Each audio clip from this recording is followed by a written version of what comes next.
Magandang umaga po sa ating lahat. Narito ang ating weather update.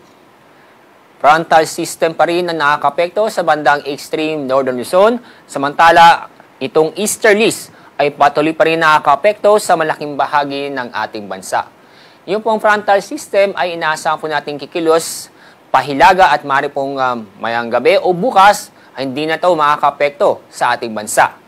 At yung mapapansin ang mga kaulapan sa may bandang labas ng ating Philippine Area of Responsibility, sa may bandang east of Mindanao, yan po ay Intertropical Convergence Zone. At hindi pa ito nakakapekto sa ating bansa.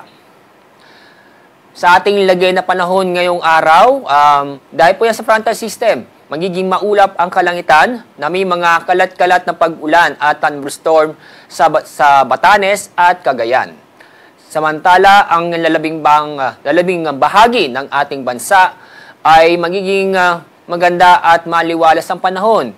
Asahan pa rin ang malinsangan na panahon, lalo po sa bandang pagitan ng alas 10 ng umaga hanggang alas 4 ng hapon. Pero, may chance pa rin po ng mga isolated na mga pag-ulan sa bandang hapon na gabi. Mataas pa rin ang temperatura sa Metro Manila na aabot ng 35 degrees Celsius. Sa Lawag at Tuguegarao, aabot din ng 35 degrees Celsius.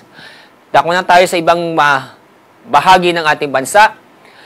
Mataas pa rin ang temperatura o inaasang pa rin na aabot ng 35 degrees Celsius sa Puerto Princesa at Calayan Islands.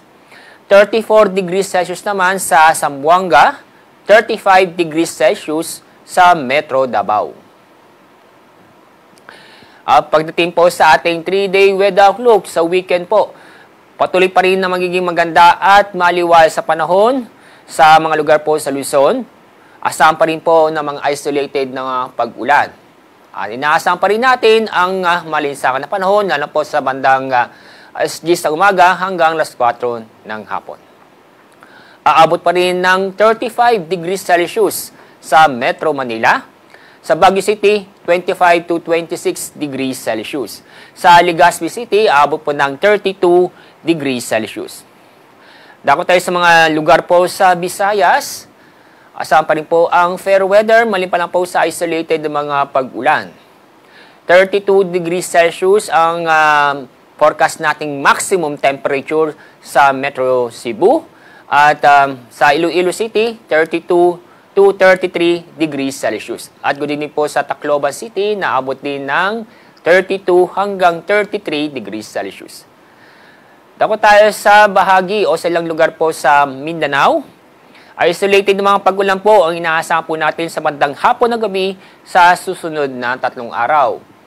34 to 35 degrees Celsius ang forecast nating maximum temperature sa Metro Davao. Sa Cagayan de Oro City, abot po ng 32 to 33 degrees Celsius. Sa Zamboanga City, inaasa po natin na abot ng 34 degrees Celsius. Ang araw pong sisikat, mamaya pong 5:30 ng umaga. Ang araw lulubog sa ganap na 6:15 ng hapon. Yan pong ating weather update mula sa Pag-asa. Ako po, Salzar D. Aurelio.